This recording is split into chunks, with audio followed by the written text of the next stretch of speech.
নমস্কার বন্ধুরা, আইপিএল 2026-এর 21তম ম্যাচে মুখোমুখি হয়েছিল সানরাইজার্স হায়দ্রাবাদ এবং রাজস্থান রয়্যালস। অপরাজিত রাজস্থানকে থামিয়ে দিয়ে 57 রানের বিশাল জয় তুলে নিল হায়দ্রাবাদ। চলুন আমরা দেখে নেই এই ছোট্ট ভিডিওর মাধ্যমে ম্যাচের মূল মুহূর্তগুলি। টসে জিতে প্রথমে বোলিং করার সিদ্ধান্ত নেয় রাজস্থান অধিনায়ক রিয়ান পরাগ। শুরুতে হায়দ্রাবাদের ওপেনাররা ফ্লপ গেলেও এরপর শুরু হয় ঈশান কিষানের বিধ্বংসী ঝোড়ো ইনিংস। ঈশান কিষান মাত্র 44 বলে 91 রানে একটি টর্নেডো ইনিংস খেলেন এবং তিনি 9 রানের জন্য সেঞ্চুরি মিস করেন। শেষ দিকে নীতিশ কুমার রেড্ডির ক্যামিওতে হায়দ্রাবাদ বোর্ডে তোলে 216 রানে একটি বিশাল স্কোর। 217 রানের লক্ষ্য তাড়া করতে নেমে শুরুতেই ধাক্কা খায় রাজস্থান রয়্যালস। হায়দ্রাবাদের নতুন সেন্সেশন প্রফুল্ল হিঞ্জের গতিতে রাজস্থানের এক ব্যাটার পরাস্ত হন। মিডিল অর্ডারে ডেনভ্যান ফেরেরার 69 রান চেষ্টা করলেও অন্য প্রান্ত থেকে নিয়মিত উইকেট হারানোয় রাজস্থানের হার নিশ্চিত হয়ে যায়। হায়দ্রাবাদের হয়ে দুর্দান্ত বোলিং করেন প্রফুল্ল হিঞ্জে এবং সাকিব হুসেন। দুজনেই 4টি করে উইকেট নেন, ফলে 57 রানের বড় জয় পেল অরেঞ্জ আর্মি। ম্যাচ সেরা হয়েছেন ডেবিউট্যান্ট প্রফুল্ল হিঞ্জে।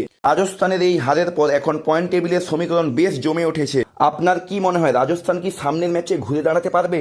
কমেন্টে জানান।